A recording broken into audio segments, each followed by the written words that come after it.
Alright guys, my name is the Meta Goblin and today we are continuing our series of best race guides for classic World of Warcraft. Today we're going to be covering tanking, so I'm going to go through every single class, every single tanking class, and give you the best race option for each class. But let's be honest, it is only the warrior. We're only going to be talking about the warrior in this video. I'm basically going to be going through every single race and telling you which is first of all the most optimal choice, and then kind of giving you a really detailed stat crunch down of why that is the best race option, so that you know personally that you'll be able to determine personally whether you think the difference between each race is actually worth it, is significant enough for you to choose a certain race over another race. Just before we jump in guys, be sure to add me on Snapchat and Discord. Those are the only two social media outlets I'm using right now. But anyway, let's jump into the video. And obviously be sure to stay tuned and subscribe if you're new to the channel, because we are going to be doing a video exactly like this but for healer specs in Classic World of Warcraft straight after this one.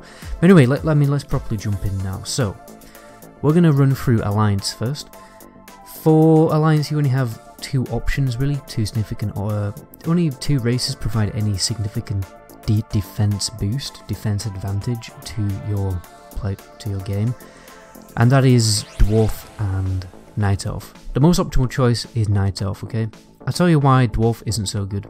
First of all, Stoneform, to be fair, Stoneform is actually quite good. It helps smooth the damage of high hitting abilities, especially when you can stack it with other effects like shield wall and stuff like that, and it is quite nice, but the base stats of Night Elf are just way too good to ignore.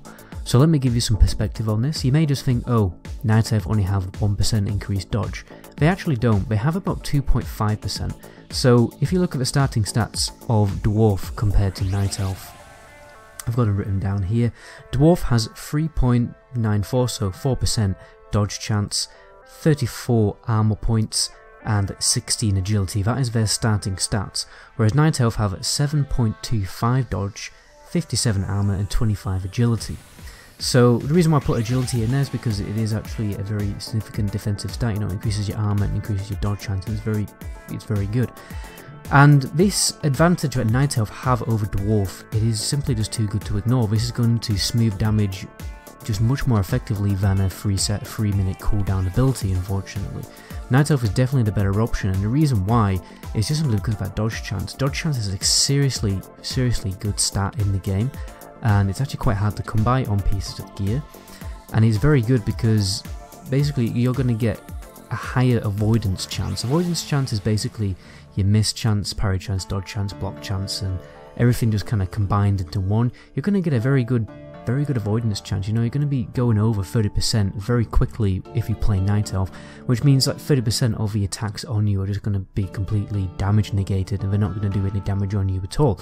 So I definitely recommend going Night Elf because it's going to help you get into this kind of avoidance soft cap, this nice feeling kind of avoidance cap, faster than it is for the Dwarf, because of that increased dodge chance. For the Horde, we have obviously a number of options, but only one race really has any significant defensive bonus for a warrior, and that is the Tauren. You know, we have 5% increased health, which makes it the most optimal choice, but you're probably wondering how significant is this? So I've done a stat comparison, okay? I've got basically a Tauren and an Orc. I think an Orc actually has, you know, similar base stats to a Tauren.